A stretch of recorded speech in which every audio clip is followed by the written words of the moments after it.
I speak on behalf of myself, and I hope my committee feels the same. They approved the budget that we thought this was a great idea and a great change for student government. So ASB, all we did was add $110.45 for them to use towards leadership development. Next slide. Carpool. There's one big little change in their promotional purchases, and they are actually the ones who suggested this. They sent us a budget before everything starts and before we meet with them. They had $1,300 on there for their promotional stuff, but they had done their research and they found out that they could spend less money and get as much as they needed. So they actually asked us to decrease their price. So that was decreased them a little bit there and then added the leadership development. So they pretty much ended up exactly the same practically. You can get the next one. Yeah. The Environmental Issues Committee. They had an amazing presentation for us, and I don't know a lot about ERC personally. I don't know about my committee or any of you guys, but they certainly wowed me in their presentation. So they came out and they asked for some certain things, like the promotional purchases, and this was just for a couple of their events like Earth Day, which is really big for them. And we kind of decided as a committee that the money that they had asked for isn't as much as they needed for the stuff that they had asked that they were going to buy with it. So we decreased them there. Facility rentals, they're scared of rain on Earth Day, which is a valid concern, but we decided that we're going to cut that, and if they need the money, then we can give it back to them, or they can use it from their other account, so it wasn't a big deal. And then food for programming sort of thing. Like we said when we came up here the first time, we didn't want to give food to anybody, but some of the committees had really valid reasons for getting people to come out to their events. ERC actually does a Kyle Field cleanup the day after football games at like 6 in the morning. And I'd never go do that if nobody fed me. So, and no one gets paid for this. They do it voluntarily just to help the community and help the environment. So they go out and buy donuts and different stuff for their volunteers. So if any of you are ever interested in doing that, it'd be a great way to get involved in SGA. And so we gave them a little bit of money for that. And then MSC Open House Fee, there's a lot of confusion about how much that's going to cost. So $90 for the 2 semesters, and that's pretty much across the board. We don't pay for SGA banquet tickets. Not all students can benefit from that. Leadership development we added on, and that was about it for ERC. Next one. Fish aids. Supplies and materials, they'd asked for some different stuff, and we redid the pricing on everything, so that's why that changed. And then they do custodial day, where they invite the custodian crew in and like feed them and basically thank them graciously for what they've done for the university. And since that doesn't directly affect students, you could say like no student can just go on into that. We decided that that wasn't a very good idea to use student fees towards, which is why they got cut that. And then open house and development. Next one. Guide. Promotional purchases, you're going to see this through like everybody's, is where we basically cut the most. Promotional purchases, just with their t-shirts for Guide Day in the fall and the spring, they thought they were going to need a whole lot of them, but then when we had talked to them, they're like, well, we didn't have that big of a turnout for the volunteers, so they wouldn't have to pay for it, so we don't really need as many t-shirts as we thought, which is where that cut comes in. And then under miscellaneous, same thing that everyone else had done in the past. Next one. If you guys have anything to say, cut in. Oh, we're halfway there. Here's another picture that we took. Mustard. All right, mustard. Everyone loves mustard. So we went through and they had a great presentation also. The only problem we found was with their food, which is business related. And the food is for a speaker dinner that they have for the speaker and muster the night before. And it's a really big deal to them, and it's a great way to thank the speaker for everything that they're going to do and like get them ready for muster itself, which is a huge deal. And we kind of had some conflicting thoughts about this when we talked about it, and we came to the best conclusion that we would cut them a little bit, but not all the way, because we didn't want to leave them stuck in the dark with money trying to find $2,200 for the speaker dinner when they have a whole committee set up to take care of the speaker and get that all sorted out. So that's where that money came out from, and then everything else stayed the same. Next one. Replant. The only thing we changed on them, they asked for equipment rental to go rent like U-Haul trucks to take the trees to the sites. And we decided if we had an SGA-wide volunteer service, so if anyone has a truck or trailers or anything, and we're in ag school, so why would you not have those, that they could just borrow it from somebody and ask around, like send an email to SGA, because I'm hoping SGA people will be willing to help them out. So that's where we cut them on that, but they pretty much brought it back with leadership development, but they have to use that for leadership development stuff. Next. Texas Aggies making changes. They have a lot in store for this year, and I hope you guys stick with what they're doing, because it's going to be amazing. They asked for printing and copying, and we kind of, like we did everyone else, we went over and we thought about what they would really need for the year based on what they showed us in their presentation, and we just dropped off $25 there. Advertising and banners, just different stuff that, like we had talked about with everybody else, and I feel like I'm just repeating myself. Just different stuff that they had asked for. I mean, thought it wasn't going to cost that much money, so we allotted them what we thought it was going to cost. And then equipment rental would be like the tools and that sort of thing for the different stuff that they do. They have 3 different events that they're going to work on this year. And if you really want to know more about that, come find me. And then food programming, they wanted to take food to their different days that they do, and we decided, since organizations are signing up for this, so like Adopt a Flower Bed sort of thing, that they're willing to do this, and they're basically adopting this flower bed, so they're going to want to take care of it. So, and if they don't, they get it taken away. So we figured, bring your own food in that sort of situation. And then everything down the line in miscellaneous was either we don't give money for, or just fixing like the MSC. For about 2 minutes. Okay, that's fine. Next one. The big event. This may seem like a really large budget for big event, but we had. Yeah. It's a large event. Yeah, it's a big event, and they came in and they talked to us about it in their presentation, and they kind of made it clear to us that they expected 12% increase. Thanks, guys. And they expect that many more people to come, and as you know, the economy sucks right now. And so prices are going up on everything. Thanks, Thomas. And so their tools are going to cost more, gas is going to cost more, everything's going to cost more for them. And the day of big event, all of their people have to run around and make sure every single site is accounted for and that everything's there and everything's perfect. So that's going to cost a lot more money for them, which is where, if you've looked at past budgets, that's where all the extra money's funneling in for them. So we didn't change anything except for adding the leadership development. Next one. Traditions Council. As you can see, we didn't change much for Traditions Council. Like some of the other committees, they had a lot of really great ideas for what they're going to do. They have a new philanthropy this fall. They have a new one in the spring also. Look forward to that. So just going down the line, can y'all see this? Okay, I'm sorry for being right. Just MSC Open House, SGA Committee Awards. We don't do that. We never have, I don't think, so I don't understand why everyone asked for this, but we're going to fix that next year. So, and then leadership development. Next. Okay, we're almost done. We just have the exec people left. Okay. LR. It changes every year. And because the new chair comes in and they want different things and they see different things. So with LR, we just cut their lodging and cut the food for their business related. So they can't go buy food from politicians, which they're legally not allowed to do anyway. And that's the only change in LR. Diversity.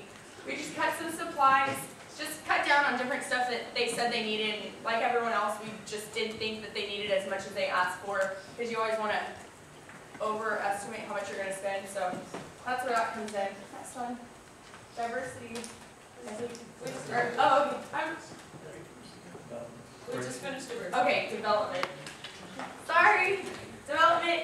Same sort of thing. We have the SGA golf tournament coming up. I hope every one of you shows up for that. We just cut a little bit from them, and then travel expenses so they can go to Aggie Moms Club. We figured Jeff can do that since development sits under him. And then that's that for development. Exec council. They need money too. They need supplies to print off stuff and make letterhead and that sort of thing. So we didn't really change anything that they had asked for except for the development stuff. And then student senate. And we figured if everyone else got leadership development stuff, then we deserve leadership development money too, which is where this comes in. And I think there's another picture. Okay, and that's the end of our presentation. I hope you guys like the budget and approve it, because we worked really, really long hours for that. Get going. Okay, first question, Senator Roberts. David Roberts, off campus. First, thank you guys for taking the time to do all this. My question is, what exactly do the $110.45 for leadership and development go for? Any of you want to say that? If you want to. Well, it was kind of my idea.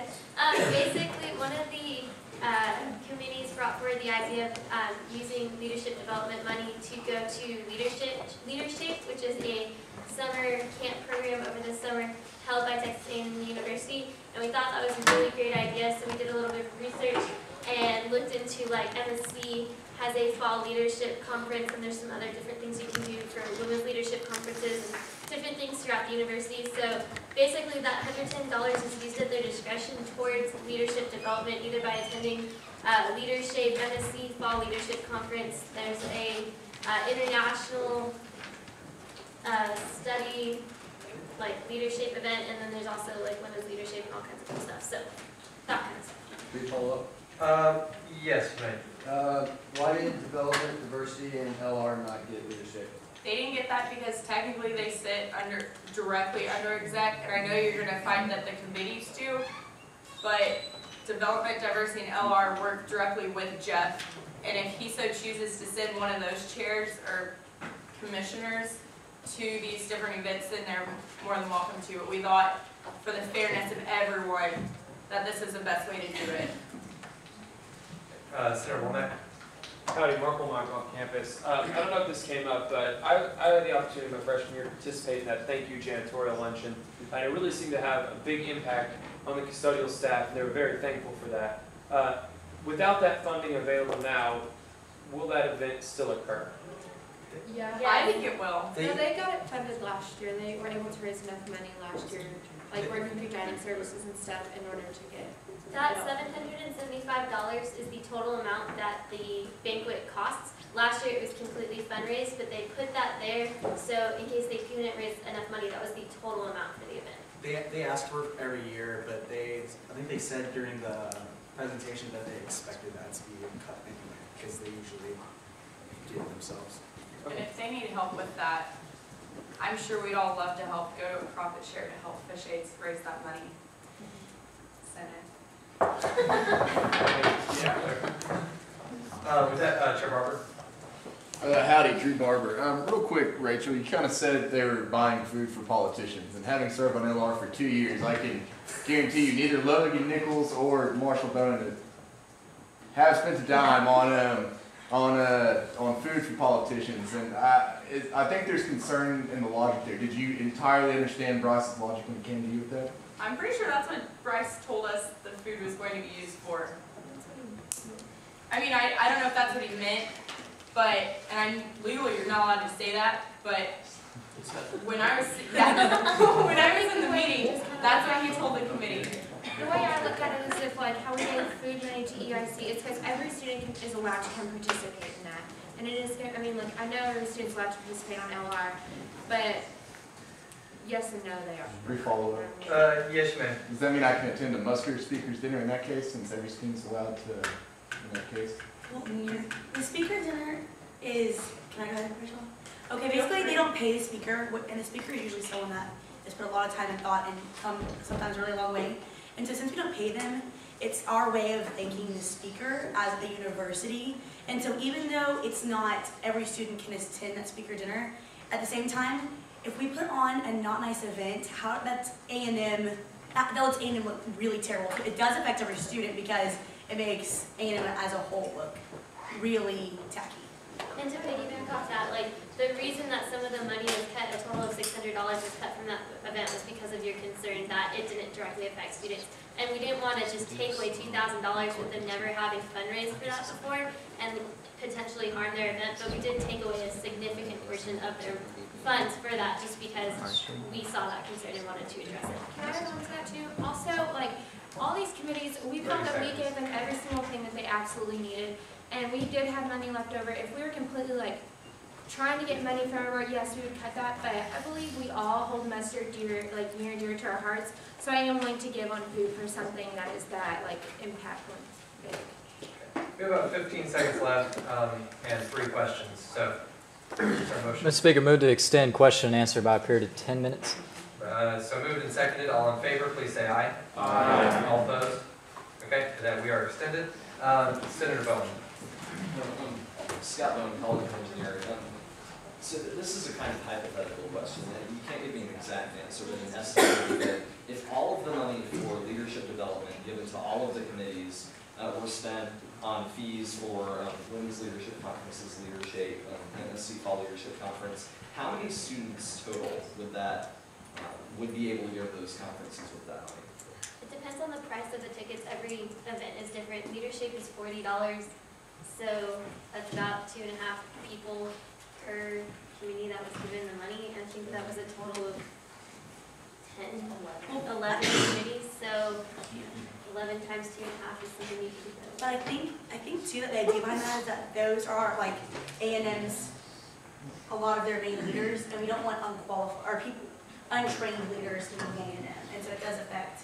I think it's how like the idea that it affects everyone, because if our leaders are ineffective leaders, then it's kind of like a massive system. Brief follow-up.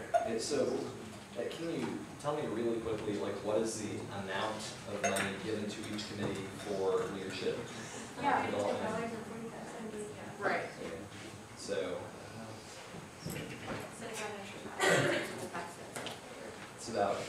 It's about 20. Yeah, it's about 1,225 total. So, Yeah, go ahead. You go ahead.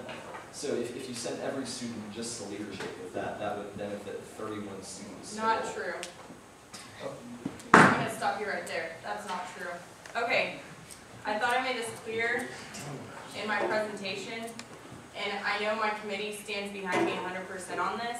So I'm gonna try and go through my logic in my head again, because I know for a lot of people, they don't understand my logic. Because I don't know if it's because I'm from Missouri or what. I feel like this happens a lot. So what we were thinking, like Amanda said, one of the committees brought this up as an idea, and we sat there in their meeting, and like, I know in my head, I don't know in their heads, I was like, by golly, this is a great idea. Why has no one thought of this before? It's always been on the budget that you can have leadership development, but I don't think anyone's ever requested it. And so we were sitting around waiting for the next person to come in, and I'm talking about, we were like, what if we do this for everyone? Because if we have a solidified force coming out from SGA as leaders, and they can help benefit, I don't say the rest of Senate, or the rest of Muster, or the rest of Traditions Council, or EIC, or any of these people, then we're going to look like a better SGA. And I know we're #1 already. Woo! Whoop. Thank you. But if we don't keep working on this, we can't expect to remain the same, because things always change. And I don't want to come back in 20 years and have our SGA be #4 or 5 in the country, because that's unacceptable. So what we were thinking, and like I've said before, is if these leaders can go to these things and help become better leaders in their organizations, then they're going to spread that on to you guys, or Mariana who's in Muster, or anybody who's in any of these other organizations. And then we can help make a better university by affecting the student body as a whole, because you're going to take those lessons out and help everybody else. Does that kind of make sense? Y'all understand my logic now, sort of? Okay. With that, we're going to move on to Senator Vasu.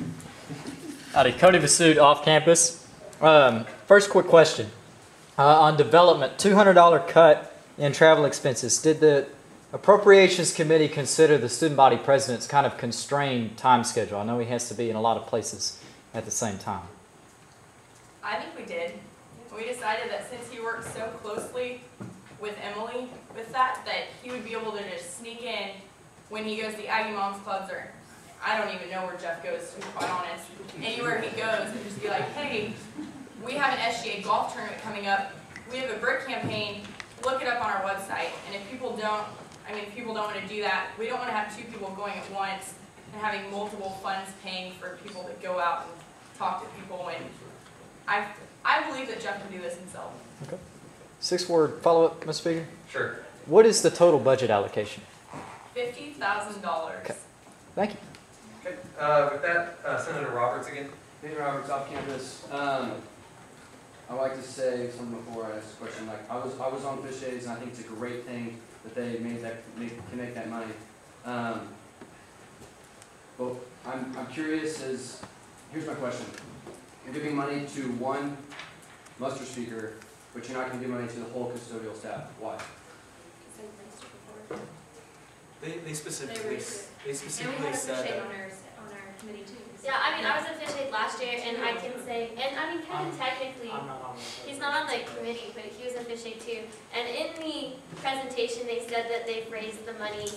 In the past, it was raised completely last year. And so the thought process behind it was, you know, that was their safety net, was getting all of that money up front in their budget. And if they've always in the past been able to fundraise it, they can do so again this coming year. And if anything happened that was a problem, they could always, I don't know the formal processes, but they could appeal something, I don't know. So, I know personally speaking, I wasn't comfortable with the idea of them cutting 100% of the budget. I made that very clear to all the people on the appropriations committee for the exact same reasons that you brought up right now. However, after further thought, we realized that when consulting with every single organization, every single committee that presented to us, we prompted to them, what are y'all doing for fundraising? How can you take some of the strain off the student fees and fundraise for yourself? And Fish Aid was one of those committees that was very good at fundraising. And because you were Fish Aid, you can speak to that. You know that we've done it in years past, we've been very good at it. It's been very successful. Now, the idea of cutting 100%, I'm completely against, and I wasn't a fan of, but thinking about it logically and the efficiency that they've shown in the past, it made sense to take that burden away from student fees, because they would still be able to carry on with that event. And like Rachel kind of alluded to, if their hands get tied later in the year and they're scrambling for money, they can go through an appeals process. And I'm certain, and I hope to be able to speak for Student Senate in this capacity, that Student Senate would want to allocate funds for such a noble cause. And we do have a $16,000 rainy day fund. We're sitting pretty. If people really need money, they can come back to us and we'll help them out, because I know we're people. Good. You don't encourage We've us to got several more, so. Chair Barber. Drew Barber off campus again. Kevin, you kind of spoke to, yeah, we're Fish Aids, we're ready to raise a lot of money. Why are we so eager then? The Fish Aids has shown in the past that they will raise the money. Why do we put that burden back on them? You know what I mean? If you know, we are great at raising money, don't get me wrong. So they're great at doing something, so let's go ahead and put that burden on them again. Well, first of all, I encourage you not to use the word burden, because I know, speaking from personal experience, some of the best time that I had with some of my other Fish Aid peers was at those fundraising events. I completely agree. I know that we learned a lot throughout those events, and it taught us the value of $1. As cliche as that sounds, we were able to fundraise, whereas if everything was just given to us, we would have never experienced that. Now, I'm going to go back to the point that I said originally, where, personally speaking, I'm not a fan of this. But I had to put my priority, my pride aside, and realize what's best for the students. And we believe that this is best for the students. Okay. Chair Bain. Chair Van, I don't know who would like to answer this question, but someone just comment on the correlation between something being near and dear to your heart and having conflict of interest. I can answer that. Are you talking about Mester? Yeah, just Okay, pretty much, the reason that, I mean, near and dear to all of our hearts is because it affects all of us so much, all the students at A&M. And Mester is a big deal, kind of like how Big Event is a very large project that they take on, obviously. Mester is another one of those. And the idea behind this speaker dinner that I think everyone's really hung up on is that because we don't pay this speaker, this is our payment to that speaker. And if we don't give any sort of, any nice event to them, that's kind of a slap in the face to this person who's put a lot of thought and effort into it. So it's not as much as it being near and dear to our hearts as it is, it's more of like, not that we want to give money to this event, it's more of like if we don't, what that looks like for the university. You know, we need to have some sort of a nice event, really nice event, and it takes money to put on a nice event. And I know that Mester does a lot of fundraising too. All of these committees fundraise. I don't know if everyone's aware of that. So I know that they all fundraise certain things in our presentations. I didn't know how much all the committees fundraise and how much they fundraise. And it varies committee to committee, but pretty much a lot of them don't ask for things because they're not going to fundraise it. Whereas like Fish Aid said, hey, we're asking for this, but we know we can fundraise it anyways. And Mester fundraises other things also. So this was like the idea of how bad would it look if A&M doesn't have a nice event for the speaker, because that would affect all of us if we had a bad event. Just a brief follow-up. Yes, sure. Were there endowments included in the decision-making process? No, we were not made aware of anyone's endowments. And I know people do have endowments, but as to how much those are and how much money they get a year out of those, I have no clue. if I'm correct, muster was allocated at $2,200 last year, and we still did cut it this year, so it's like, give or take. You can make the argument that the keynote speaker directly affects muster. Muster at A&M is the biggest in the world, and muster, I mean, you think about President Gates, whenever he spoke, he's quoted, like, you look at Facebook, whenever muster time comes around, he's quoted all over the place, not just students at A&M. So I feel like this Texas A&M muster is a representative of Aggies all over. So it's, I have to cut off the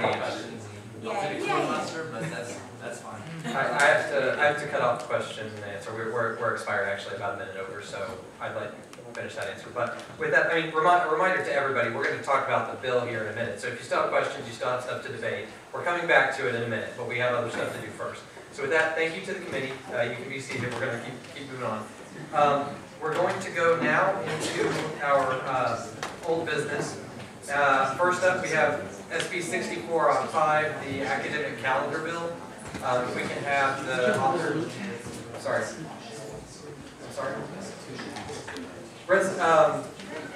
That's on new business. That's a new resolution. So that's on the consent agenda one is moved to new business. Yes. Okay, so 6405, academic calendar bill, 10515. Just a reminder to everybody, we got about an hour and a half, so we got to roll through the legislation kind of quickly. But Howdy. Howdy. This is the bill that calls on the Speaker of the Faculty Senate and the Student Senate to come together to appoint a joint committee to look into alternatives for the academic calendar. So then once we get those alternatives, we can present it back to Senate, and we can vote on the best option for us. okay, thank you. With that, questions for the bill author? You don't speaker of a suit. Once a speaker, always a speaker. This may happen multiple times. So just roll with it. Thank you, Mr. Speaker. Cody Vasut, off campus. Senator Esparza, I mean, good bill. I had a quick question on whereas the second, third one, did you still want to say fall 2009? Okay, yeah, we need to change that one. So that's wait, where is the third? The second third.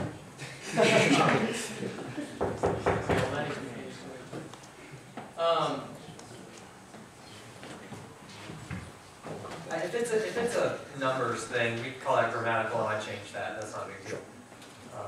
If there's still a question, though, we can talk it out. The fall 2012, 2013, the town is already voted on. So it would be 2013, 2014. Okay, so I mean, if it's just the number we got to change, I can change the number. We don't have to worry about that. Sure. Okay. Any further questions for the bill author? Going once, going twice.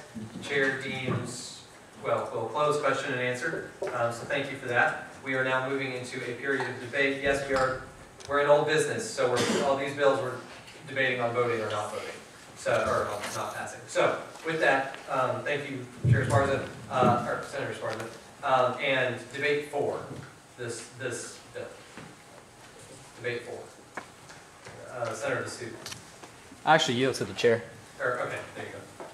Chair said Academic Affairs. This bill is pretty straightforward. It's just an operational procedure to make sure that we get the business moving along with the faculty and Senate. After we do this and have the committee established, then we can start making modifications to the calendar. So please vote for this bill. Okay, thank you. With that, debate against the bill. Going once, going twice, seeing none, chair deems debate one-sided. We will close debate. We need a quicker vote if we can. All right, everyone with your clickers.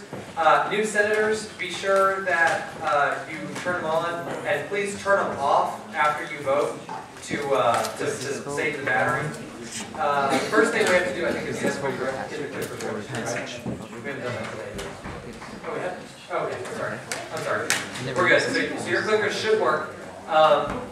If you're not sure, try and change the buttons while it's posted. See if it's doing the changes you're putting in.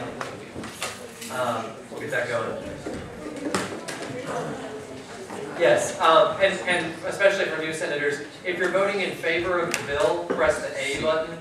If you're voting against, press B, and if you're abstaining, press C. And don't press D, or I'll find you.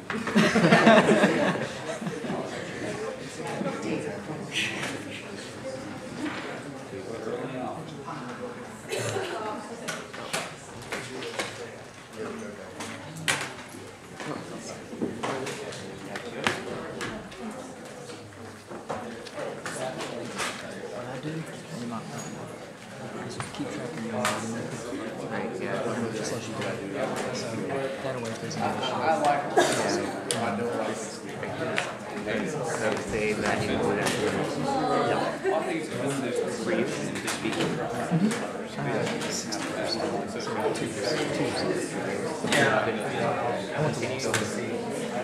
So it looks like everybody's pretty much done, so unless there's an objection, we're just gonna cut off the time. We're kind of figuring out how this whole timing thing works, so I think we're good.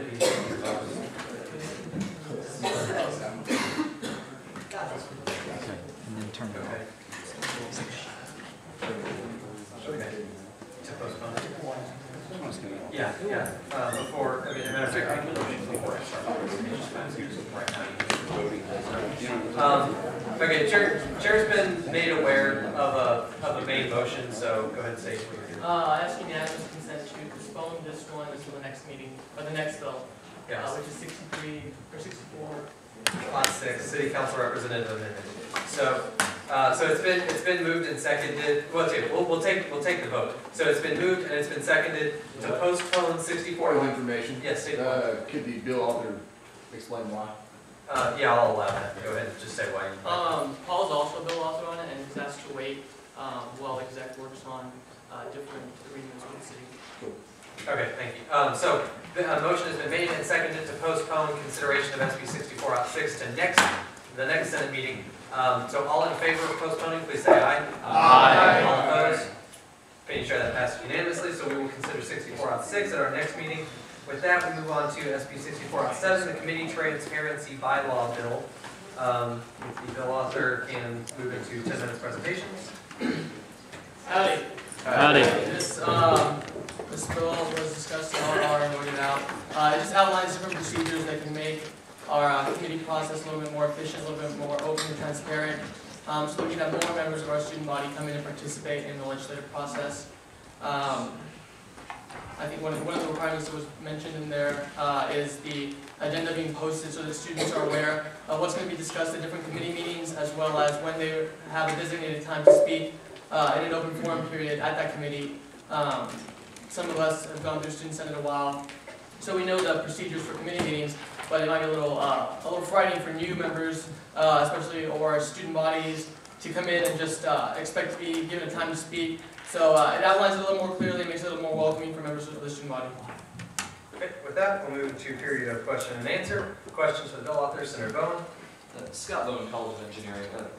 I asked this a couple of weeks ago, and I don't really feel like I've gotten a good explanation for why this is necessary. What problem is this solving? Okay, well one of the things actually happened this past week. I know there was some confusion as to where meetings were going to be posted or when meeting times were going to be posted. I know a lot of people contacted Pro Tem Hathaway. She said they were going to be in committee reports. I checked some committee reports. They weren't all posted on there.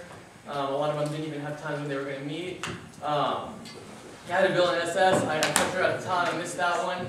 I think if we had a central location where the agendas were posted, especially the one outlined in the bill for the front window there next to it, that people could know that that's where you're going to go and you're going to see at least 48 hours in advance when that meeting is going to be held and what's going to be discussed. And there's no more confusion having to go through each and every officer to figure out when the meetings are going to be and what's going to be discussed at that meeting. Thank you. Further questions for the bill author? Seeing none, Chair will. Go ahead, Chairman Gunn. Thomas McNutt, Student Services. This goes into very specific, brief preface to my question. Yeah, go ahead. This bill goes into very, very specific, I feel, constraining guidelines to this. And, I understand that you don't feel that way, but why is it so necessary to micromanage meetings from the outside in? And I do feel that it's specifically made to make sure that there is certain things that are followed. The agenda thing, I think that's a general, something we can agree to, that students should be aware of what's being discussed in committee meetings, whether or not they're in student government or in student senate, when they're going to be held. I don't think we plan on having any private committee meetings or keeping them out of the public's either, but I do think it's important that is a specific requirement, that you have to post an agenda, and that you have to have a period for you to allow students to speak. Now, how that's actually run, how you actually run your open forum period, whether it's more informal, whether you have a very formal period where they stand up there and speak. It's totally up to the committee chair, but students should be allowed to speak at committee meetings because this is their student government, and they should be allowed to know when the meetings are going to be held. Thank you. Okay. Further questions? Going once, going twice, seeing none, chair will close question and answer. We'll move into a period of debate. Debate for the bill. Going once. Okay, Senator Vasut. Cody Vasut off campus, I guess, if no one else will do it. I think the idea is really good, and I know that there's some issues probably with, say, 1 II, 4 II, and I think 10 II. And, you know, those are some legitimate concerns because, you know, this could potentially be abused where if a chair didn't want a bill to come to the floor, all they would have to do is not post on the SGA office wall, right? But there is a way around that. We have a motion to take from committee, which we can do on the floor, 2/3, to get around this. So I think the intention behind the bill is noble and good. I know me as a former speaker, I even had trouble finding committee meetings. So this is kind of something very pertinent to me. And I think if anything, this ensures that we don't have any, you know, behind closed doors meetings. We should be open and transparent, everything that we do. And if we're going to push for students to come to committee meetings and impact legislation there rather than on the floor here as a time-saving device, this is essential. So I yield the floor. Okay, thank you. And with that, debate against, we have Chair McNutt. Howdy. Hey, I am not supporting this. I guess I can understand the supposed intent behind it, but I'm not supporting this because I trust you guys. I trust y'all. I trust these chairs that you elected. I trust y'all who elected them, who's elected by the student body.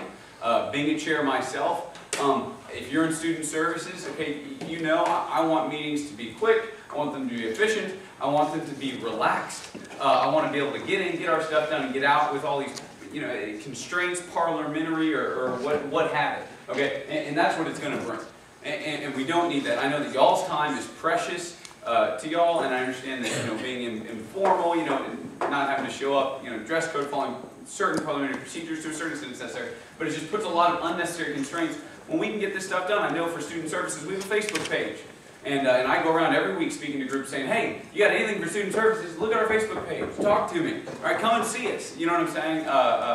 And you can get this done. We can get this done without micromanaging and saying that we don't trust these leaders that we've elected. And I will yield to Chair Barber.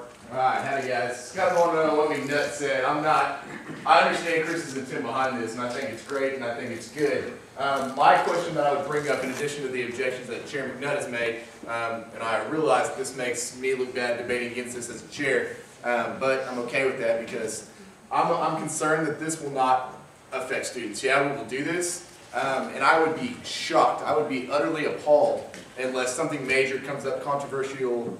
We all know the kinds of bills that I'm talking about that would come through my committee, that anybody shows up to my committee meeting about that, regardless of what this bill is. Yeah, we'll give it our best efforts to take care of it, but I'm worried that this is going to put constraints on the chairs. This is an attempt to micromanage with big government. If I want to press and scare you, it's an attempt to micromanage through this big government, big brother's watching you. When I feel like the chairs are competent within themselves to announce what's going on at their committee meetings, and to be honest with you, I think if somebody really wants to come to a committee meeting bad enough, they'll go ahead and come and talk to one of us individually. I trust the personal responsibility of Texas A&M students to do that. With that, you got about 10 seconds. All right, with that, I'll yield my time. Okay, with that, Senator Esparza. So I know the format of it can look a little daunting. And we can thank Senator Pursuit for that. He's very good at formatting to make sure it fits the rules. But this doesn't have anything to do with what goes on inside the committee meetings.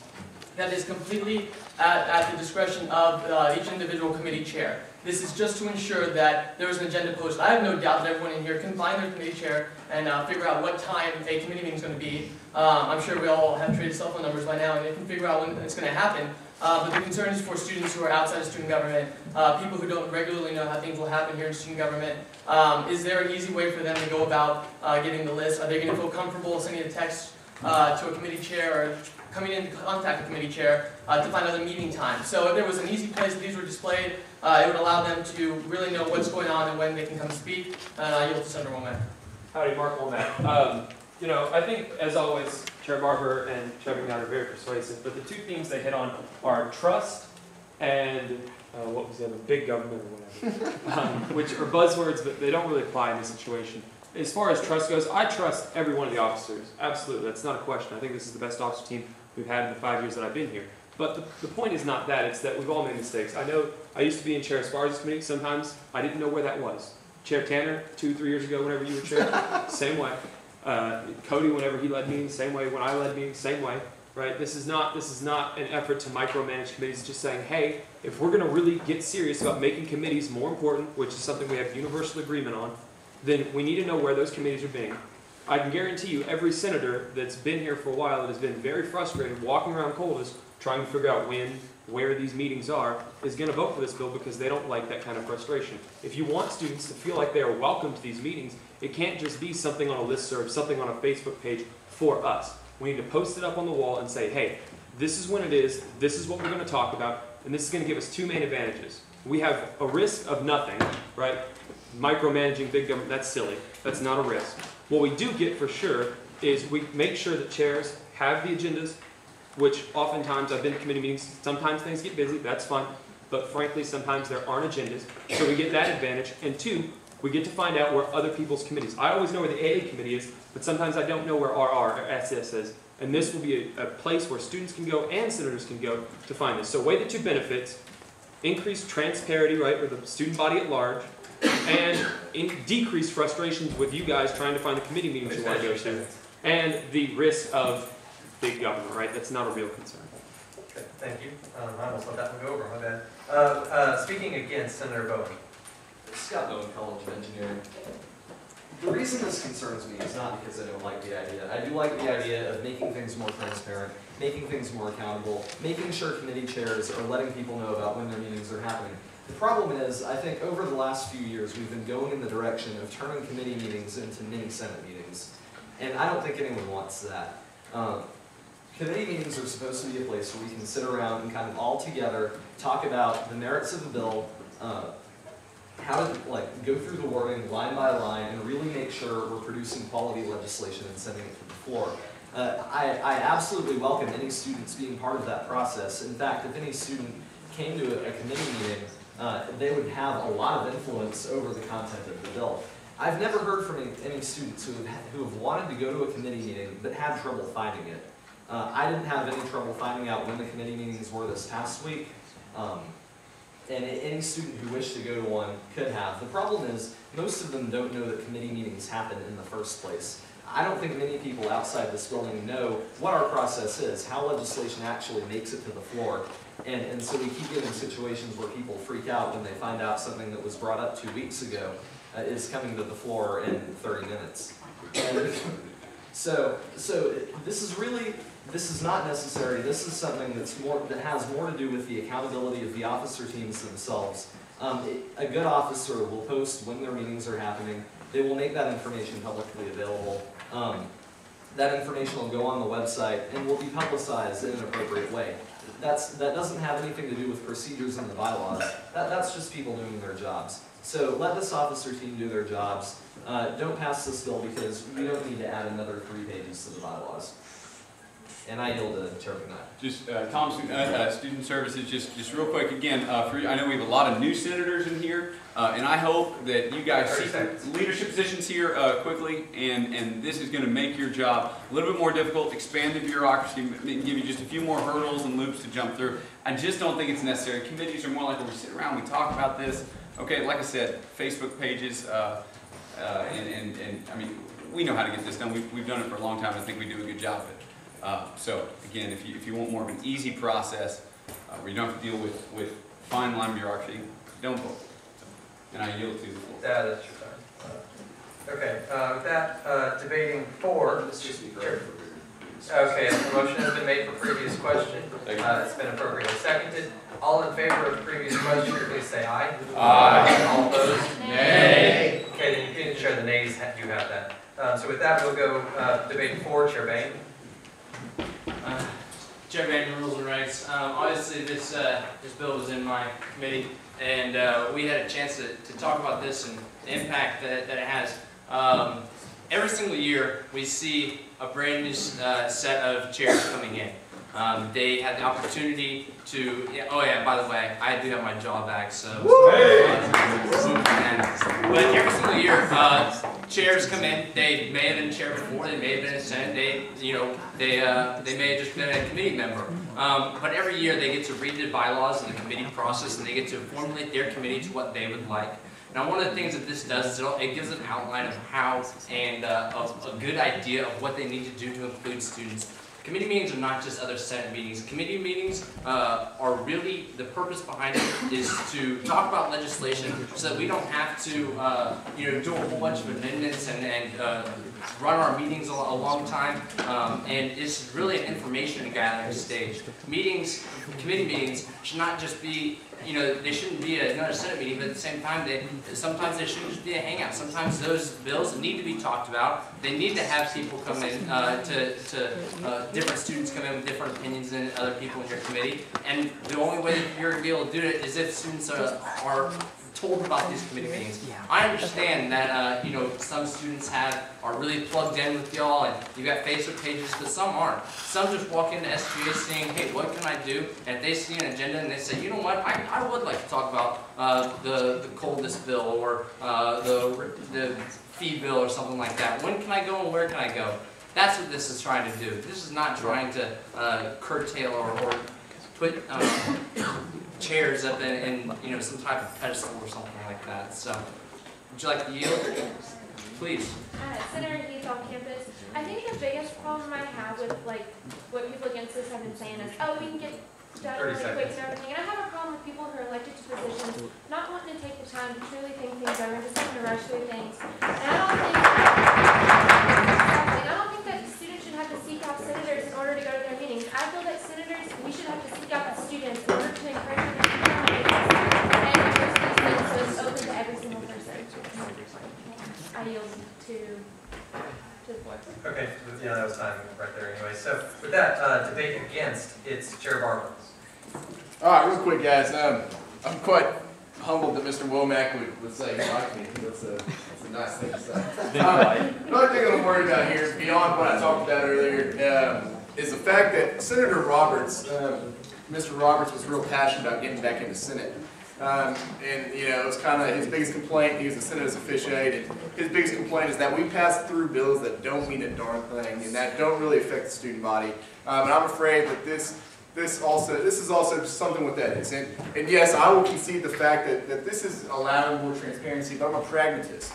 And I'm thinking that, yeah, we're going to pass this bill. And like I said, I will be absolutely appalled if somebody shows up to my meeting because I posted the agenda on the wall outside of student activities, right? I would be absolutely appalled, and I don't think that's going to be the case. With that, I'd like to yield to Senator Roberts. Okay. Thanks for speaking for me. I could have done that, but yeah. I agree with your argument. I really do. I like this bill. I like the intentions behind this bill. But not only did I challenge y'all at the end of last semester when we had our first, but Tana Wilson also did at the beginning of this, to not make all these bills and have over 100 bills for the session, but to make ones that matter. And this one doesn't matter. And I understand the reasons behind that, but here's why. When I was a freshman, I was on the RR committee. I wasn't technically a senator, but I could go, and my friends would come, and people would walk me through student government. We were out on the couches, and we just hung out, we wore whatever we wanted to. And so I don't feel like it's necessary to put this in the bylaws when we're already open for students to come. If they want, I understand the argument. If they want to come, they will find us. And I do believe that we need to seek them out so it's impossible for us to seek out all 50,000. Anyways, so also, right now on the website there's 29 senators. There's a lot more than that in here. Our Speaker Pro Temp has sent out, I think, 3 emails about signing up, and so that's y'all's responsibility. Your email should be on there so students can contact you. They should type in student, Senate, TAMU on Google. Our website should come up, they should find you there. And I mean, that's y'all's responsibility. I don't think we need to write a bill for this. And then the chairs as well, to let Speaker Wilson know when their committees are, because he shouldn't have to hound on you guys. You know what I'm saying? So I yield to McNabb. You got 3 seconds. 1 minute? Yeah, 1 second. you guys think that this bill is only about posting an agenda and times for meeting, you need to read it. That's a whole lot of wording up there about specifics, what goes on in meeting. One sentence. Yeah, that's good. I think it was a semicolon, but that works. With that, we've got less than a minute and a half left in debate. Is there a motion? Yes. Fernando Sosa from the Southside dorms, and I'd like to a motion to table the bill for a vote until the next meeting. And that would be a postpone, but understood. Postpone the bill, right? To the next meeting. The reasons for that is that, as he just said right now, I'd like more time to read the bill. I am a new senator, and a lot of the bills here and a lot of the legislation here is new to me. So I think that I need more time to look at that, and I also would like more time to meet with my constituents to talk about that, and read over more of the rules and regulations that we have. Your motion is heard. This is getting into debate, so I'm going to cut you short, but your motion is heard. Is this a second? Oh, okay. I'm sorry. Is there a second for this? There is a second. Okay. So this is a debatable motion. So we'll begin debate for the motion to postpone to next meeting with Senator Bowen. Senator Sosa makes an excellent point. A lot of the senators here who are about to vote on this bill have never been to a committee meeting yet. I think 17 new senators. That's a fourth of the entire. Point of order, Mr. Speaker. Same point. This is a non-debatable motion. Point of order, Mr. Speaker. Am I wrong?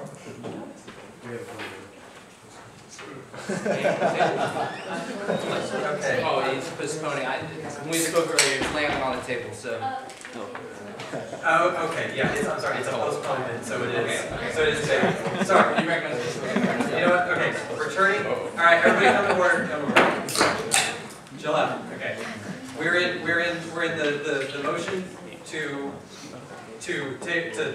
postpone. Motion to postpone to next meeting. This is debate for Senator Bowen. And if y'all are confused, don't worry.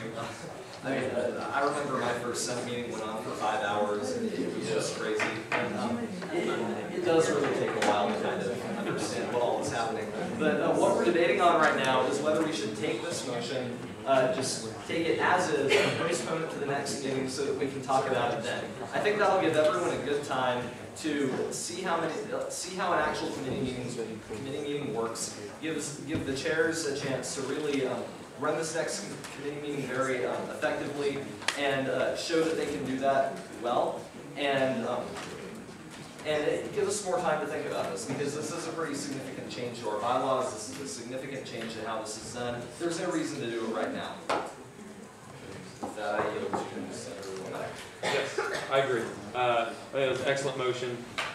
Obviously, there are some people a little bit. Quentin Massoud has an excellent point, though. If we stop legislation every time we have a vacancy process, we're going to really be detrimental to what we're doing. So that's not a crack on you guys that are new. It's just we have to make sure that that's not always an impediment. But that withstanding, I think that this bill is kind of complicated. There's some negotiating room. I think everyone agrees on the principle of the bill. I just think there's some questions about enforcement mechanisms and things like that that we can get worked out in committee, so we're not spending time talking about the rules. We make Peyton Roberts happy and serve students in this meeting, but we'll get this done at the RR committee. So I agree with you guys. And you yield to the floor. Okay. And with that, debate begins. Senator Cleckley. Mark Cleckley, off campus. I'm, not really for postponing this any longer. In my mind, we've already eaten up enough of our time that we could be using to help serve students in debating this bill that is, for all intents and purposes, serving ourselves. And so I do think that, we should really move forward, press on, get through this bill. It's not going to be one that impacts a majority of students. And I just want to caution everybody, think about what the battalion would say if they were here right now. And with that, I would yield to someone if they want it. Yes. That guy.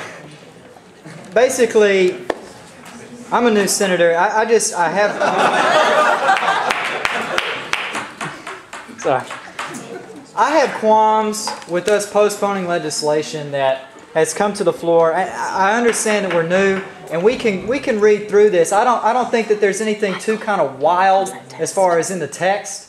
There's some things that maybe we can take care of, but I think that we can take care of them right now. I'm ready to rock and roll, so let's just, I oppose this motion. I move previous question. Okay, motion has been made for previous question. It's been seconded. All in favor of previous question, which, for new senators, the question is postponing, not the bill. So, all in favor of previous question, please say aye. Aye. All opposed? Can you share the ayes? We have that. With that, we will, all in favor of postponing this bill until the next meeting, say aye. Aye. All opposed? Nay. Can you share the nays? Have that. We are returning to debate on the bill, and yes, motion has been made for previous question on the bill, so seconded. All in favor of previous question, which is voting for the bill itself, say aye. Aye. All opposed? Nay. I'm going to call my outstanding vote on that. So all in favor, please stand. Chairs, please help me count. So if you are in favor of the bill, please stand. Wait, what? My bad. Sorry. I'm getting ahead of myself again. All in favor of previous question on the bill, please stand. Okay. Other people understand. It means do you want to vote? I'll stand. I just got in here. That's what you said.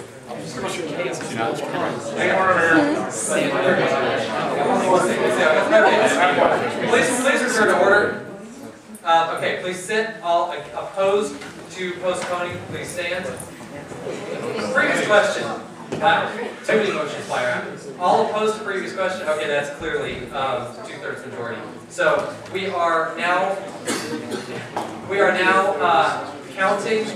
We are now taking a vote on the piece of legislation. So this is a clicker vote by default. So please turn on your clickers. Yes. Yeah. Okay. If you're voting for the bill, the way it stands, which would require senators or chairs to post information, et cetera, et cetera. If you're in favor of that bill, press A. If you're opposed, press B. And if you're abstaining, press C. And we'll give you about 45 seconds to make your pick. Unless I see nothing changing, we'll probably call it quits.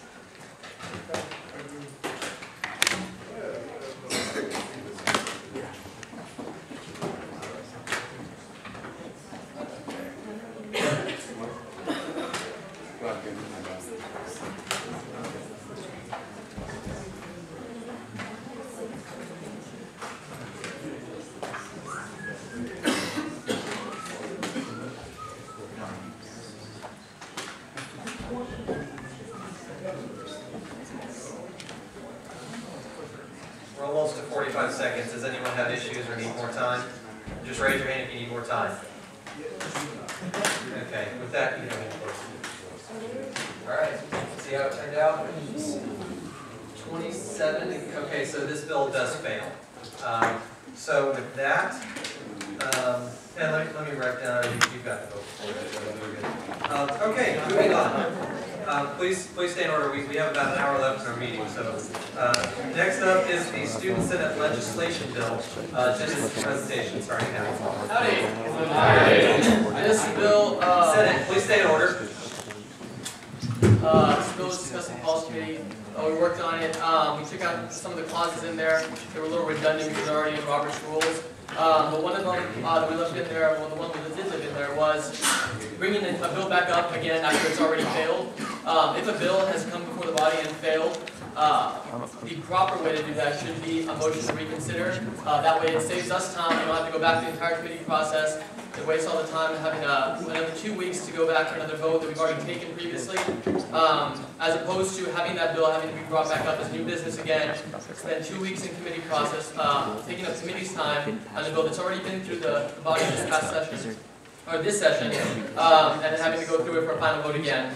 So this doesn't stop you from bringing up the bill. If it's that important, circumstances change, there is a motion to reconsider. It comes back up as old business, so it can be brought up for an immediate vote. Doesn't have to go through the whole new process all over again.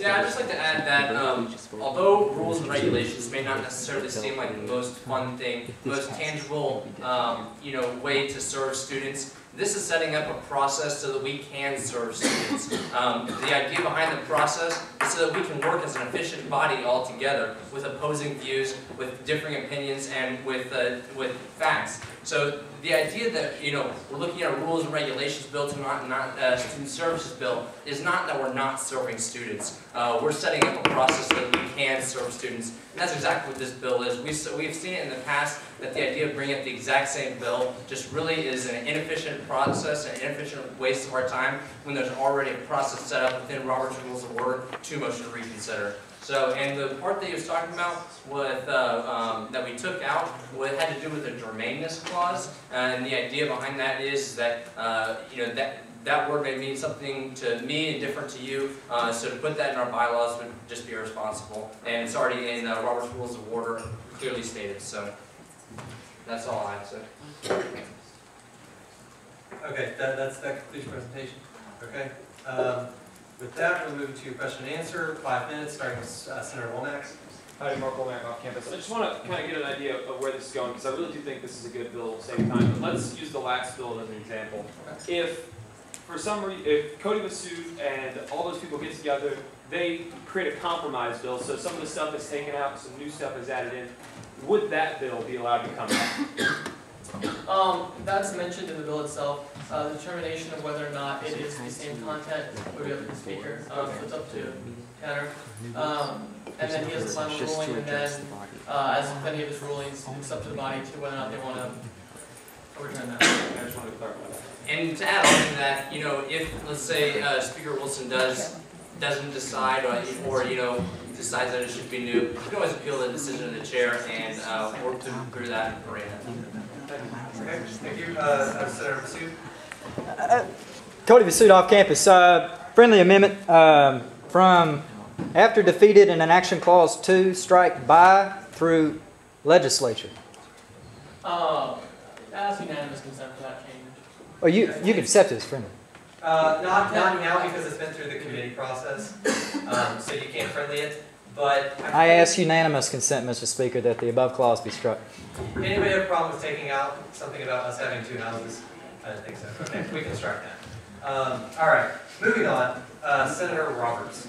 Ben Roberts up there. We kind of already touched on it a lot, but I see potential problems with this bill because, what if a bill comes up and it doesn't pass, but it needs to pass? What do we do then? Can you explain that a little bit more? Say that one more time. So a bill needs to pass, but it doesn't. Right. Then what you would do. This is saying that you. It's not saying that you cannot bring up the exact same bill. What it's saying is you can't bring it back up as new business. So then it wouldn't be designated toward another committee. You would make a motion to reconsider that bill in its form, and that would bring it to a vote to the body. So it saves us time instead of having to go through the process all over again. We can bring it back up for an immediate vote whenever the body deems necessary. Okay, thank you. Next up, we have Senator Mandry. Tyler Mandry, College of Engineering. If the bill is brought up for reconsideration, can it be sent back to committee if need be?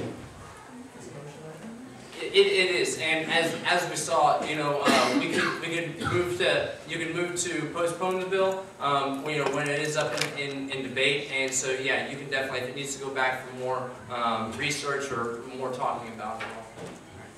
Okay, with that, Senator Bowen. Scott Bowen, College of Engineering. So you said that you can reconsider a bill that has failed. I have a couple of, questions about that. Can you reconsider a bill that was vetoed and then the veto was overturned? And are you really reconsidering the bill, or are you just reconsidering the vote on it? And so afterward, would you not be allowed to send it to committee? I'm not quite sure about the veto. That is a good question. But as far as you are reconsidering the vote, but inside of that vote, you're considering the legislation. So it would be brought up to a debate, which then you can make a motion to postpone and send back to committee if need be. I think I maybe could provide some insight on the veto thing. I think the way to do that would be a motion to reconsider the vote to overturn the veto. Or the original vote. Well, you can do either, and I think that the most maybe effective or efficient way would be the veto. Right? I think that would be the most, because that's the most recent action of almost bill. I think that would maybe be the most effective to provide my insight. But keep going. Did you have more questions? Yeah, I do actually have a follow-up. Okay, go ahead. Can you reconsider a vote taken at an earlier meeting of the subcommittee? Yeah, and the person who would do it is if you have one of the opposition side to bring up that motion. Thank you. It must be someone on the prevailing side of that vote. So if it's like motion to postpone, someone who voted to postpone and it passes, someone who voted to postpone has to bring it up again, so motion to reconsider.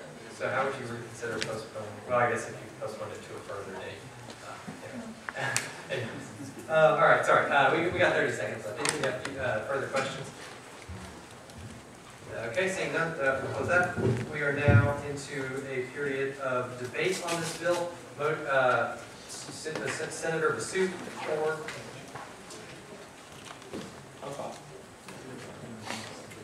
Yeah, just real quick. I think this is a good bill. I think it does stop. I think, just to make sure that there's not like, I always grew up in student senate hating RR bills just because I thought they were a waste of time. And I do think that is the case. However, I want to caution everyone a little bit about like just shutting down RR entirely. One, because of my whole Dave's feeling.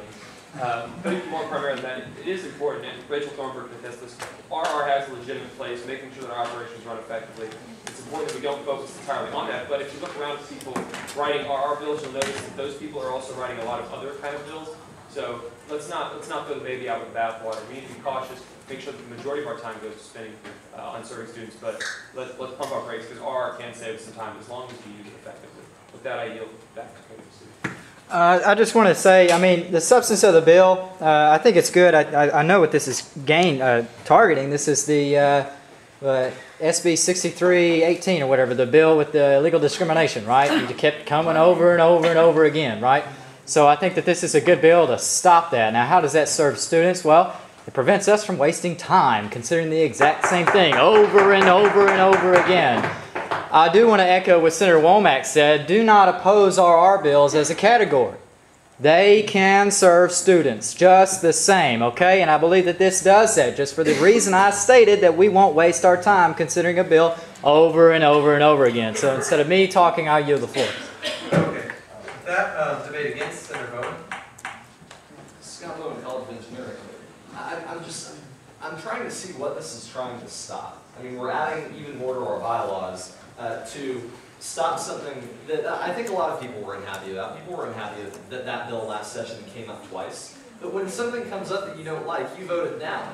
We have motions. There's a motion to postpone indefinitely, where if the bill comes up you don't like, you just say, I move to postpone indefinitely, and it's a majority vote, it's gone. You can object to the consideration of a question. So when someone brings up the bill a second time, it's just a majority vote. You immediately just raise your placard and say, I object to the consideration of the question. If the majority of the Senate agrees with you, it's gone. There's no reason to put this in the bylaws, because I guarantee this is going to be the most suspended bylaw of anyone that's in there. There are all kinds of situations where bills come up that repeat, that were previously failed. Let's say, for instance, the appropriations bill comes up, and God forbid it doesn't pass at the next meeting. Then, if this is in the bylaws, we cannot pass an appropriations bill for the rest of the semester, for the rest of the year. If a fee bill comes up and it needs minor changes, but it gets voted down because for some reason those don't happen, you can't bring it up again. There was a tuition policy. Bill last year that passed through Senate. It landed at Jacob Robinson's desk, and he said that he had a couple of minor problems with it, so he vetoed it. We failed to overturn that veto. But we brought up another bill that was mostly the same. It just had a couple of changes, and changes that he were happy with. It passed through almost effortlessly, and it was very good, and it did serve students. Bringing up bills that have failed before is not necessarily a waste of time. It always depends on the situation. And if we really feel like we're wasting our time with those bills, there are motions that can dispense with them quickly, effectively, and I guarantee you, if this passes, we will spend 10 times as much time trying to work around the bylaws so that we can do things we need to do that we will ever save by not allowing bills to be brought up a second time. And with that, I yield the floor. Okay, thank you. With that, debate 4, Senator Roberts. Dick Roberts, off campus. I appreciate your concern, Senator Goins. I appreciate your concern, but I think Chair Bangs already taken care of it, and Senator Sparty's taken care of it. one other thing I want to say, if Mark Womack and Cody Burstall are for this, let's just vote. Because I am against RR a lot, as you all know, but this will help. This will help. This is a good bill. And I yield to Senator Sparkman. I'm going to... Before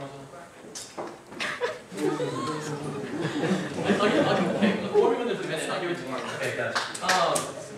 I think we're getting a little distracted here as to the actual content of the rule. This is not saying the bill cannot be brought back up for debate. This says, let's make it easier to bring it back up for debate, and let's not waste all that time. This is a really important bill that we think should actually pass. This brings it back up for an immediate vote with a motion to reconsider, instead of having to bring a new bill back in, and then having to go through the process all over again for the 2 weeks, especially on time-sensitive issues. So a motion to reconsider, you make the amendments, and you bring it back up for a final vote, all within the same meeting, as opposed to a 2 to 4 week process. I yield to Barbara.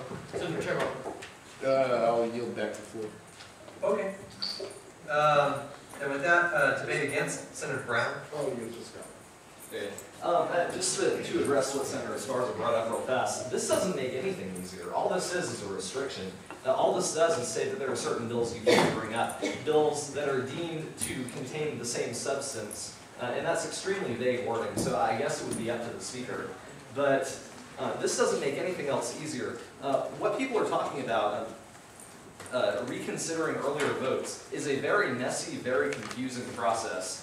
And you can't make any changes to legislation when you do it that way. You can't make amendments. You can't send things back to committee. It's unclear whether you can do that for a veto override at all. The way I've always learned it, it's if a veto override happens and fails, that's it. You can't reconsider it again, ever. So this is going to create a giant mess. I guarantee you if we pass this, there will come a point during the year where we really regret this. And I yield to Chairman Knight. Thomas, you got Student Services, to all you new senators here, if you're new tonight or new in this session, or anyone for that matter, do you feel good right now? Like, do you feel good about your time spent here in Student Service, in Student Senate? I mean, do you feel like, again, as Mark's saying, if the bat was here right now, I think they'd be happy with us passing nitpicky bills like this? My goodness. I mean, we've got so many problems right now that we could be knocking down. And it is, you know, creeping up on 10 o'clock, and we're talking about nitpicky, you know, Robert's Rules of Order, parliamentary procedure bills. We already have a system, and it works, okay? Let's use the system instead of nitpicking the system before we're even doing anything. And I yield to... Motion to previous question. Okay, so motion's been made for previous questions. Been seconded. All in favor of the previous question, please say aye. Aye. Opposed? That passes. So we will now take a clicker vote on SB 64-8, the Student Senate legislation bill.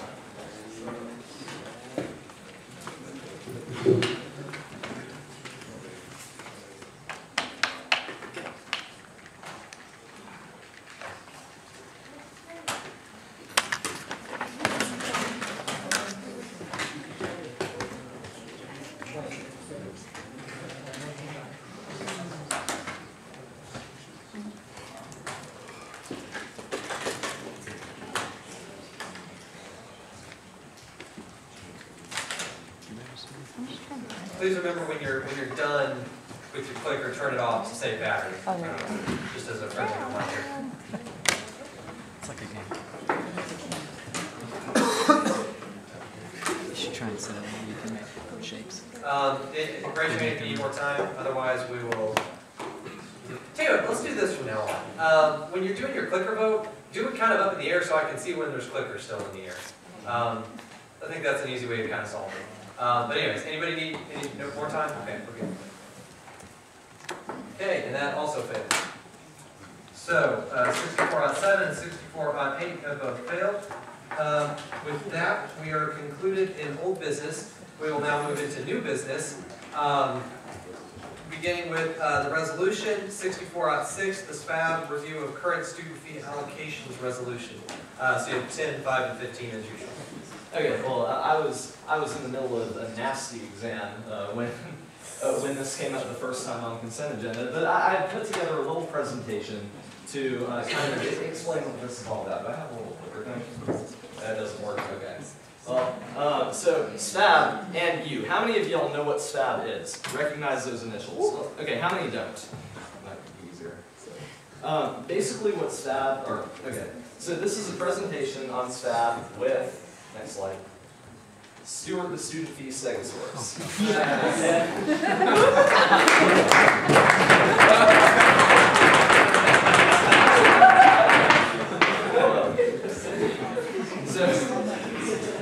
So what is the Student Service Fee Advisory Board? It is a 9-member board of students, and we confirmed them last spring. That happened in the 63rd session. So a lot of us did never really get to know them. But what they do is, if you look on your fee statement, you'll see a fee on there called the Student Service Fee. That is a fee. It's $14.97 per semester credit hour right now, so up to 12 credit hours. So if you have 12 or more credit hours, every semester you pay about $180 toward that fee.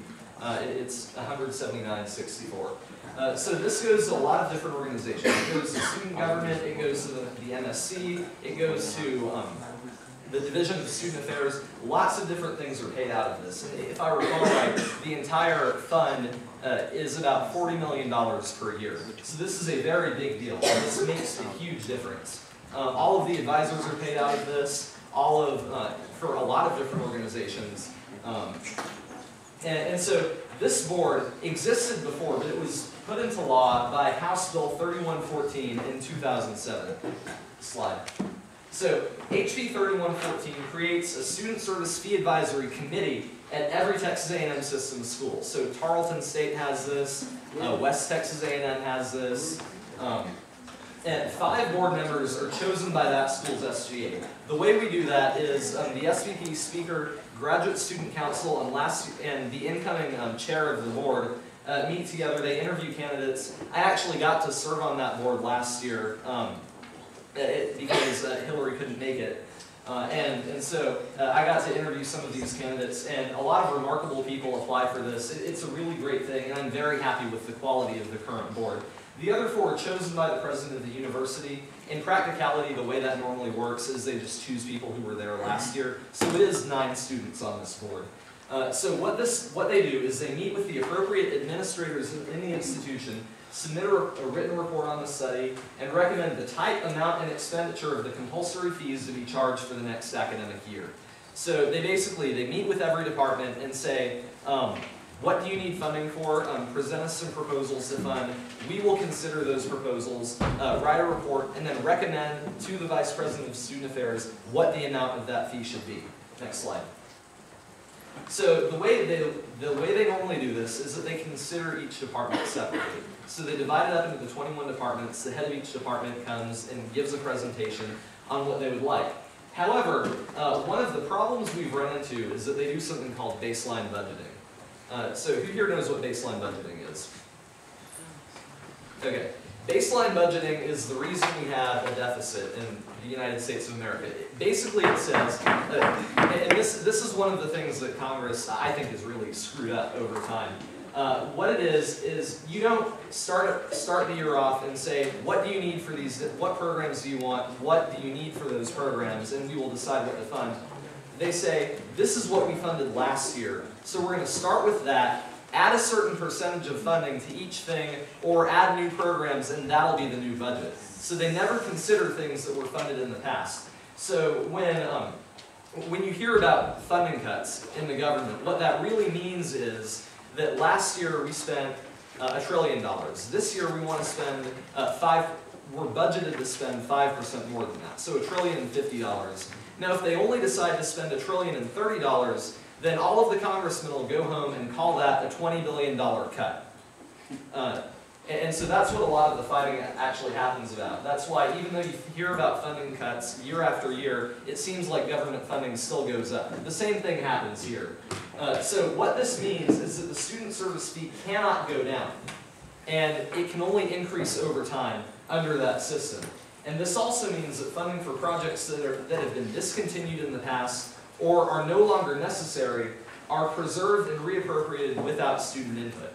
And what that can lead to is you can have a program that was funded 5 years ago. Like say the MSC had a program that they got approval to fund year after year.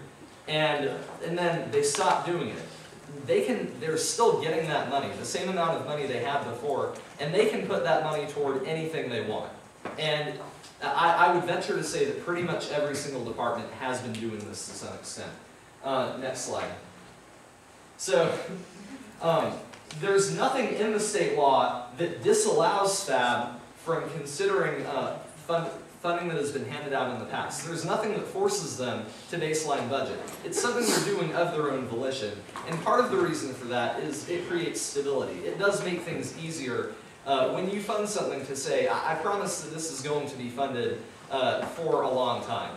But it also causes things to build up over time and just creates it creates a lot of waste. All the law says is that they have to make a recommendation for what should be funded and the amount of the fee. Next slide. So what this resolution does is it points that out. It points out that SFAB is not bound by state law to automatically approve existing budgets. Just because something was funded in the past, it doesn't mean it has to be funded again. They've just done that because it's a little bit easier. It encourages FAB to review old expenditures to find possible areas for savings. And this is an effort to and this resolution in particular, this is kind of getting into what we'll see in a month or so with the fee committee, that SFAB will actually put together their own proposal. It'll look like a spreadsheet. It'll say, this is some item we consider, like adding a new half-time advisor for the Department of Greek Life. And this is how much it'll cost. This is what the vote was in SFAB, 8 for, 1 against, or something like that. And then, and so it'll be in the proposal. And then Senate gets an up or down vote on the entire proposal. We don't get to make amendments. We don't get to go in and say, wait, I really don't like this particular thing. I think you should change it. It's either yes or no. And traditionally, Senate has always, in my memory at least, Senator Basu, you can maybe correct me on this, but in my memory, Senate has always voted to approve it because, in my memory, they haven't increased the fee. I don't think I've ever been in a Senate session where they've increased the student service fee. But this is proactive. They've come before us and said this year we probably are going to raise it. The chair of SFAB, Shah Duka, came to the Senate meeting 2 weeks ago and said that we're running out of money. We're going to need a higher fee in order to fund these proposals. So this is an effort to be proactive and say, hey guys, we really like you. I think we think you're doing a great job, and we would rather approve a proposal that did not increase the fee, that funded increases out of funding that was given to departments in the past. So this encourages an acceptable proposal before the actual approval stage. Next slide. So in closing, Stuart the Stegosaurus may have a brain the size of a walnut, but even you can see that SFAB has an incredible opportunity to support fiscal responsibility in these tough economic times. Let's pass this resolution and make student fees extinct. Does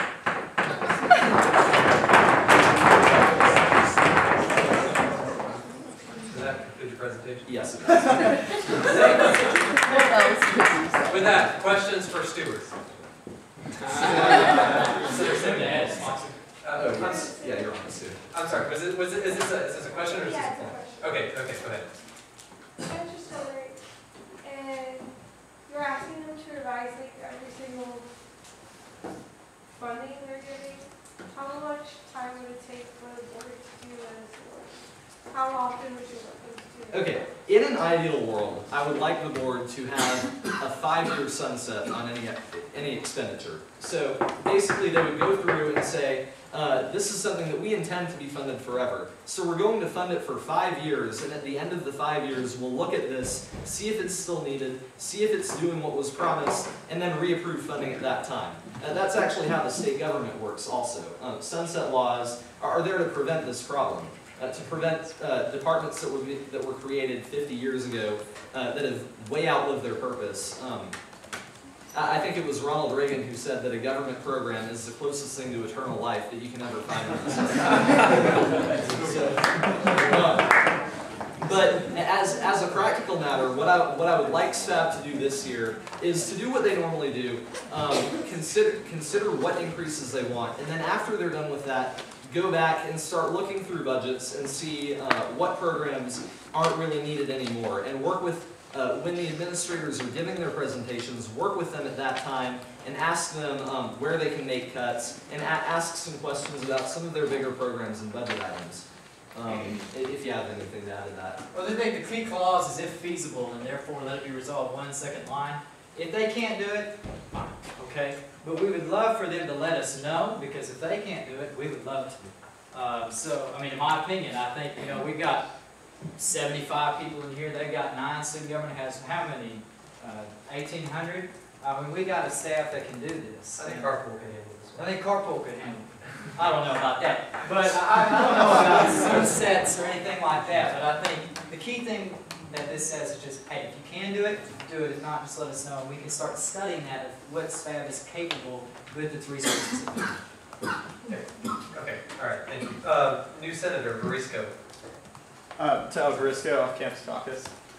What kind of measures of austerity are in place right now? Why aren't they required to report spending back to us? There aren't really any. Basically, I don't think there are really any methods of austerity in place right now. Once something is funded, it's there forever. And like one example I can think of off the top of my head, a few years ago, a program was approved through the MSC to fund statues. They would get something like, I think it was $6,000 a year or so to fund statues, to build them in different places and get proposals from students. It never panned out. They never actually did the program. They never built anything. They just took that money and put it somewhere else to fund something they wanted to do but didn't want to go to SFAB to get the approval for. So things like that happen all the time. There's a lot of kind of accounting wizardry that goes on. But it's resulted in a lot of programs being run under the student service fee that were never actually approved by students. And so there are currently no accountability measures right now to make sure that doesn't happen, or once discovered to get rid of those things. Thank you.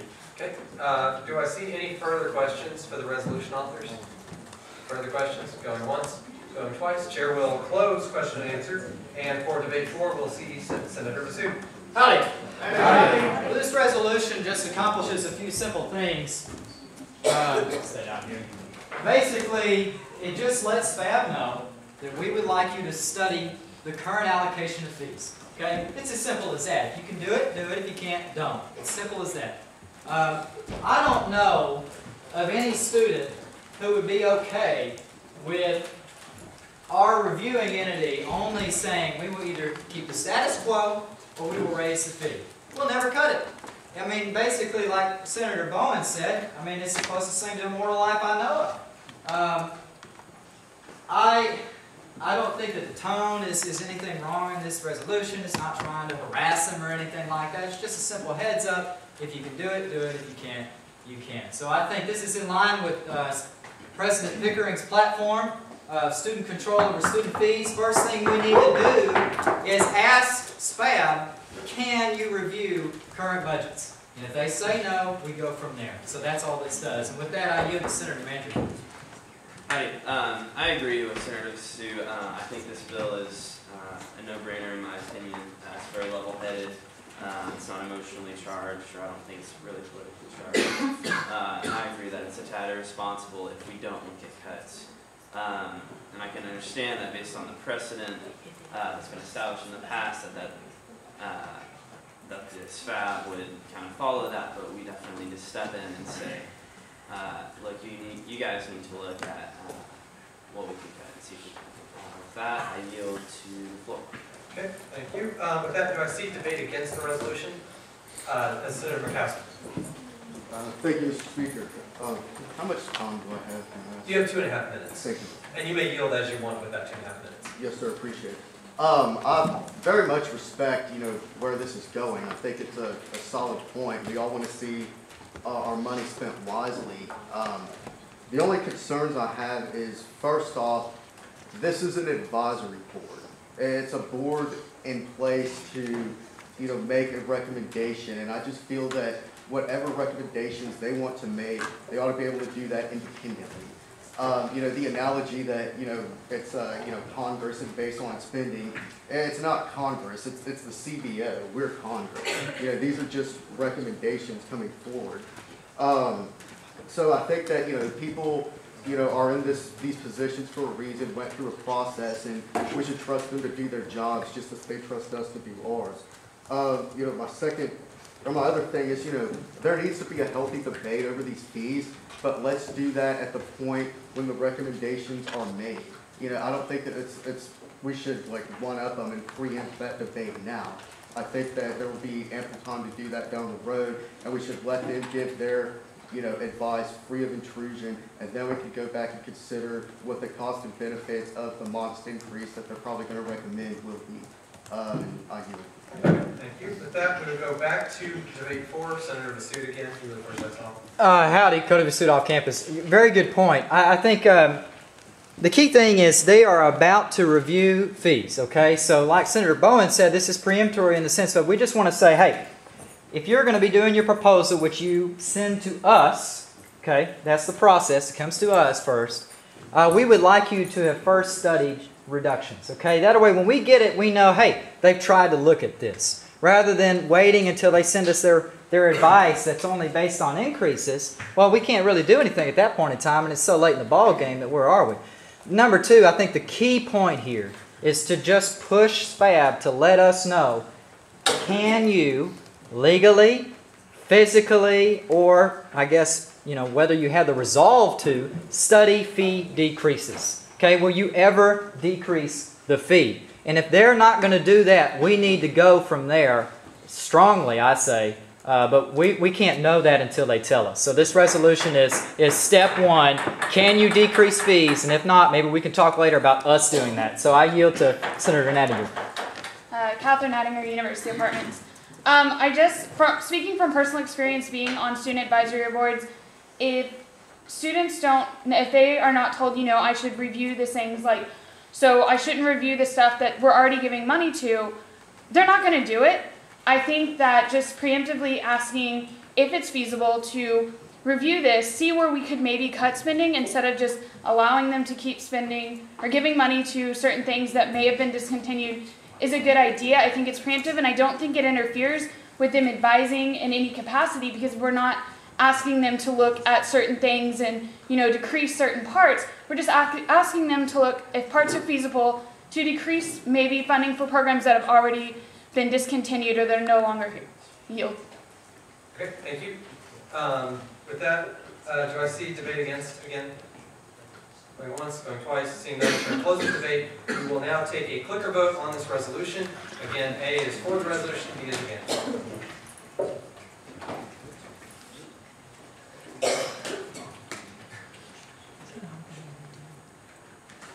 There it is. I see some people are remembering the keep them up thing, so that I know. There you go. It's like our It's all about making my job easier, people. That's what it is. Okay, it looks like all the clickers are down. Raise your hand if you need more time. All right. Very good. Passes. All right. With that, I will pause for a minute to hear any motions. Yes, do you have a motion? Yeah, go ahead. I move to limit presentations and question and answer portions to 2.5 minutes in the interest of time. And I also move to make debate 2 minutes each with a 1-minute side recognition per side, again, in the interest of time. I think the way you meant to phrase that, if I'm not mistaken, the way you meant to phrase that was 2 minutes for presentation, 2 minutes for question and answer. Oh, yes. And I'm sorry, there's no debate. So 2 minutes each is the way I think you meant to phrase that. Okay, well thank you. So that